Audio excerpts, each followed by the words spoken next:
contestando la pregunta, ratifico lo de feliz año nuevo. ¿Qué creo que cambió, sobre todo a partir del año pasado, que la inflación volvió a ser un tema de conversación? Si tratamos de hacer un poco de memoria, cómo enfocamos el principio de año 2013, 2014, 2015, ya prácticamente había desaparecido en nuestro vocabulario esta expresión de cuesta de enero. El que haya habido una inflación importante en 2017, más pegada a 7%, genera, al comenzar el año, cierto nerviosismo con aumentos de precios.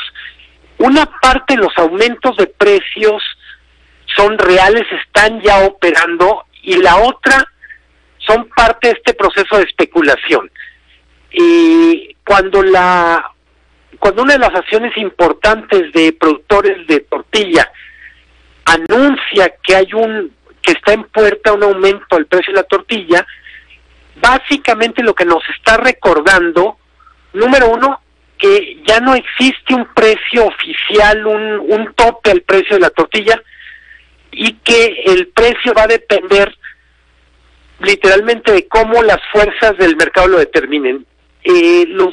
Los productores de tortilla sufrieron el año pasado con los aumentos de algunos insumos que son claves para ellos.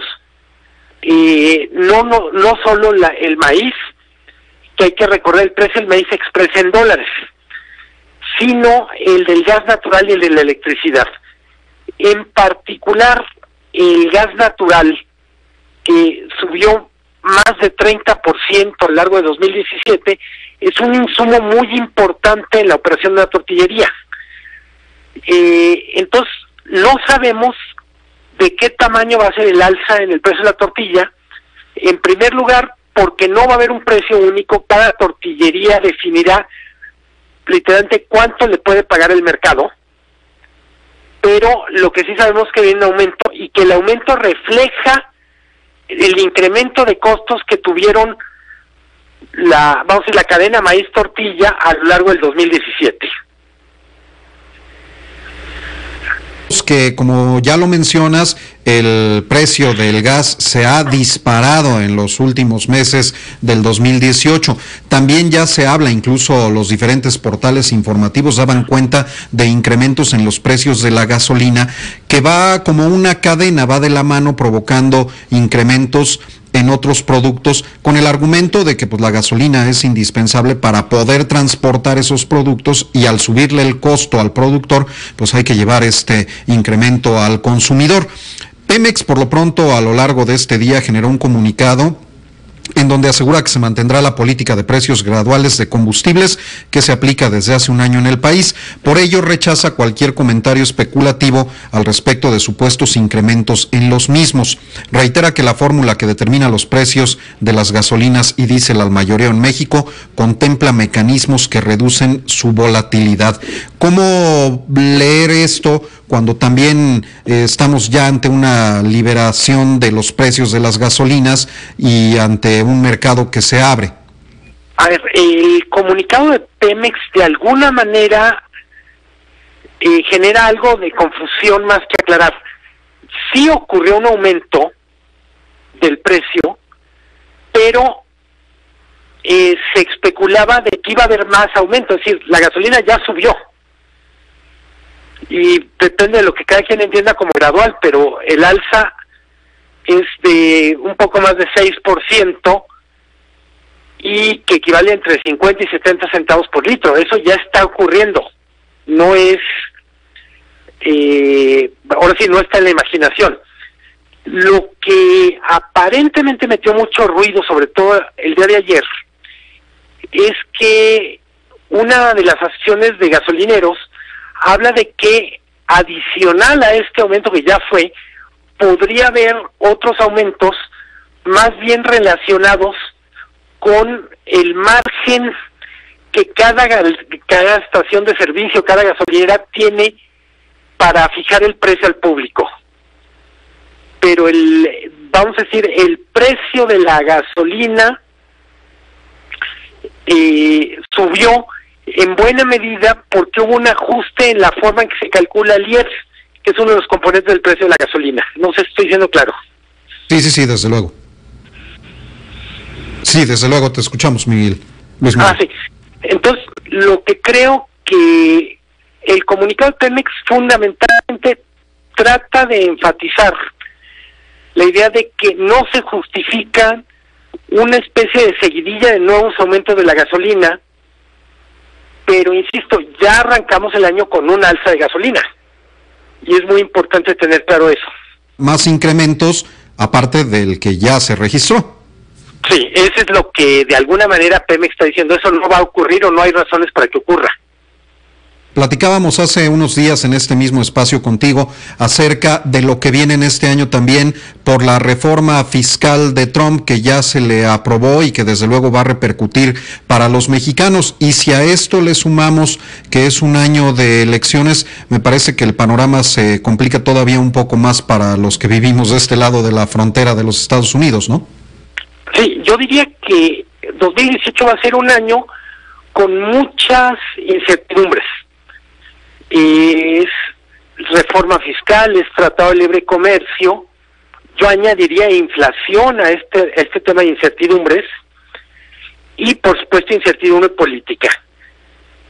También un poco lo platicamos, recuerdo hace un par de semanas, que también es cierto que las incertidumbres son reales, pero también hemos aprendido que la economía mexicana tiene más capacidad de resistencia, es mucho más resiliente, resistente de lo que muchos pensaban o pensábamos.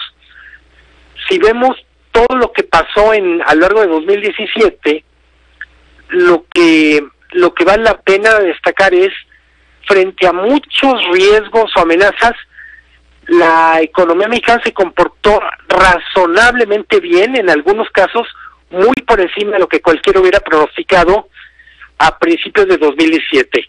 Digamos, la economía mexicana es más fuerte de lo que hay veces le concedemos y creo que vale la pena también destacarlo.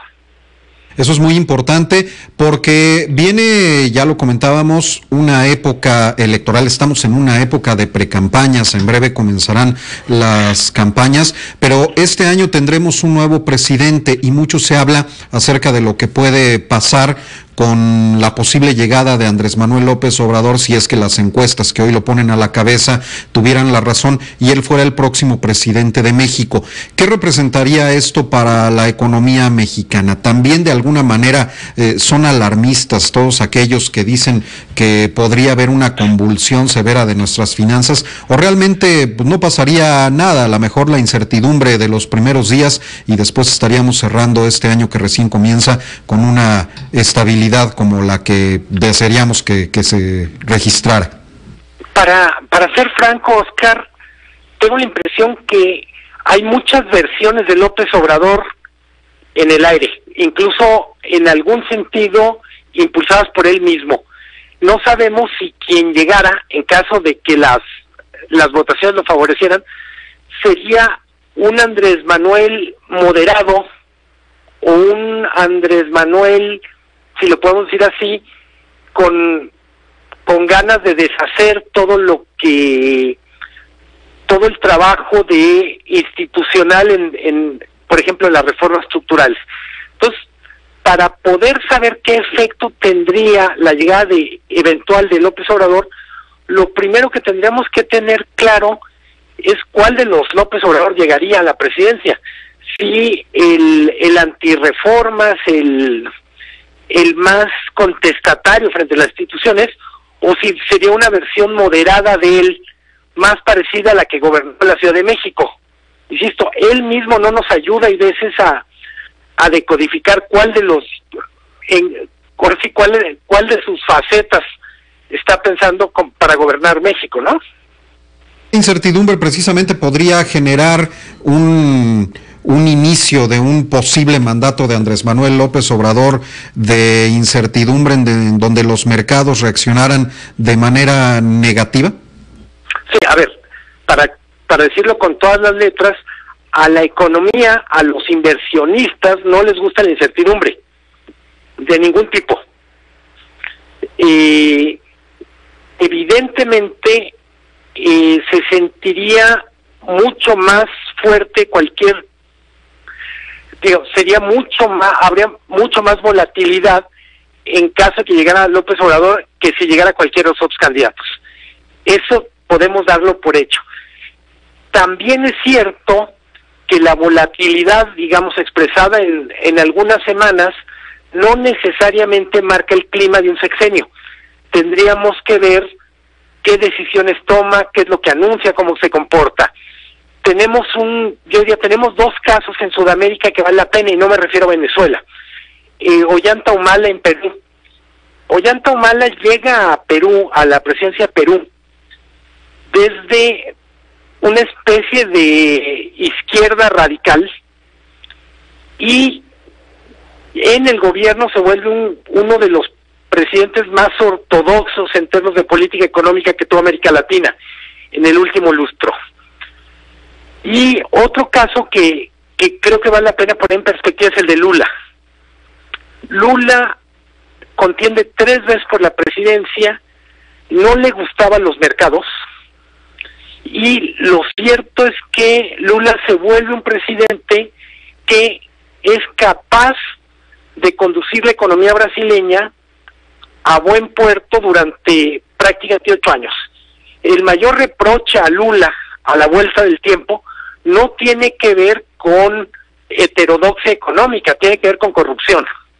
Pero cuando se advertían los riesgos de la llegada de Lula a la presidencia de Brasil, prácticamente nadie mencionaba corrupción y todo el mundo decía, viene alguien de izquierda que viene de un sindicalismo obrero y esto puede ser un desastre.